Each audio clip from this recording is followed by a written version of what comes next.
stuff we really do like about the new car really particularly comes down to the fact that the car is not a 2006. It is a much younger car. It is a 2020 car, 2021 car. So in it, we really like heated seats. We really like the fact that the car heats up very quickly in the morning when it's very cold outside. We also like the kind of the spurty nature of electric cars. You can put your foot down and kind of overtake something if you really want to. There's so many little things that are in, because it's new, are the things that really kind of excite us. It's also really comfortable. It's very nice to drive around, and it has active cruise control. You know, there's lots of things that are good to it. Now, a few corrections from the last one. A few people point out a couple of things. One, the car doesn't have a heat pump. This one doesn't. It's less efficient the way it heats up, but it still heats up okay. Like, it's not slower, it uses more electricity to keep it warm. That's the problem with that. So your range goes down a bit if you want to have a warm seat or air conditioning running the whole time. So in the last video as well, a lot of owners out there said that they got an update from MG UK about their car, and that update meant that they were able to charge with the doors unlocked, which is one of my problems. Secondly, you can't time the charge, so you don't have a charge thing that you can set to say I want to charge from midnight to 8 o'clock in the morning. And thirdly, that there isn't an app. Now, I contacted MG Ireland, and MG Ireland said there isn't an update. So somebody is confused somewhere. I suspect that the information hasn't possibly come down to MG Ireland yet, because according to multiple sources on my last video, there's an update out there waiting for me. So there's that. Anyway, let's have a look at, we're going to cut away now for a minute, right? We're going to cut away to some technical stuff. So cost of charging, how much we pay for charging at home, and how often we charge the car. That's what's going to be done to. Please bear in mind, we are in a global pandemic. This car doesn't really go much further than 3 or 4 kilometers from home any day. So the charging rates right now are not commuter based. So it's just, it looks very, very cheap, and I know it will already. Before I even look at the numbers, I know it's going to look cheap. But in actual fact, these are the real numbers according to our mileage currently. So let's have a look at those. Our electricity is provided by Energia, and the charging box is an EV box, supplied and fitted by Des Mulher from Mulher Electrical. I've charged the Tesla Model 3 long range at home, so that's why there's 5 charges on the list, but we've actually charged the MG 4 times so far. The price per kilowatt is 0.1738 cent. And we don't have a night meter, and I don't think we do enough mileage to warrant it yet, although that might change when lockdown lifts. Energia also have begun an EV rate with night rates, but again, this requires you to have a night rate meter. So we've charged the car 4 times since January and covered 400 kilometres of mixed town driving, and the car achieves 26.7 kilowatt hour per 100 kilometres according to the dash readout, which seems a bit high when compared to the other press cars I've had. But then I've driven the MG much more in a town, and during the cold spells we've used the heating features.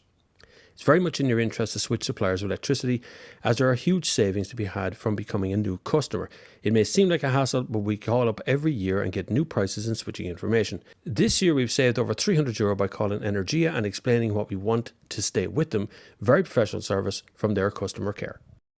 So the keen-eyed among you will have known by now that I got a new camera.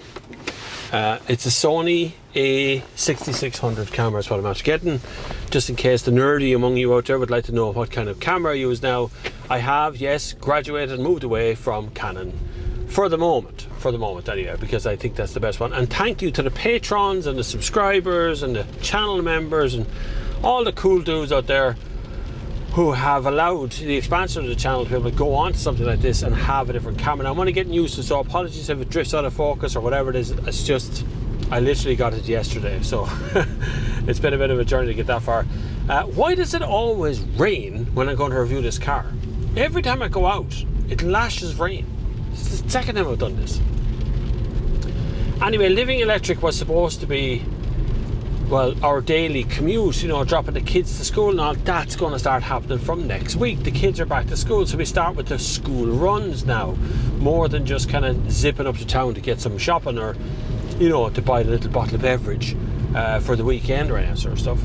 A few things that bugbear about the car. One is the screen is pretty laggy when you're actually changing some of the controls here. It's actually quite hard to see what's going on the screen. And as touch screens go, it's not terribly responsive. Now, suppose they've fixed it in an update. Don't know how true that is. I do like the power of it. Power is good when you put your foot down. Range is about right as well. It says you should get about 250 kilometers. We're getting relatively that, pretty much between charge ups. We're really only charged it once in a while. I'm more of a charger than my wife is. My wife, who would normally run our Seat Leon on 20 quid a month, would happily let the car run down to like 1% charge and then put something in. Whereas me, no, I'm still that kind of 15, 20, 30% person who just kind of goes, well, we might need to go that far tomorrow. Maybe. Maybe not. But it's a thing that goes around in my head from the days of not running out of petrol. You know, it's the same sort of principle thing. The car itself to drive is nothing terribly exciting. None of these electric cars really are in this kind of price range. They're meant for just commuting, you know. They're meant to go around the place and get where you want to go in relative comfort. Stuff I really like and stuff we really appreciate. One is reversing cameras, parking sensors. They're not on the Seat Leon. Then just pure comfort. It is about the size of a Qashqai, if you're trying to think of it in that respect, as to how big the car actually is. Our new cycle lanes, these aren't new, they're just repainted. It means this man's going to go straight on. He's not going to follow the cycle lane, because cycle lane cuts across the path, and no cyclist wants to go across the path.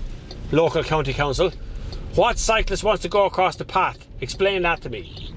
Why you couldn't put a cycle lane straight through the roundabout like any other European country is just beyond me. Anyway, so would I buy this with my own money? That's the one that everybody keeps asking me, generally speaking. And in actual fact, yeah, I would.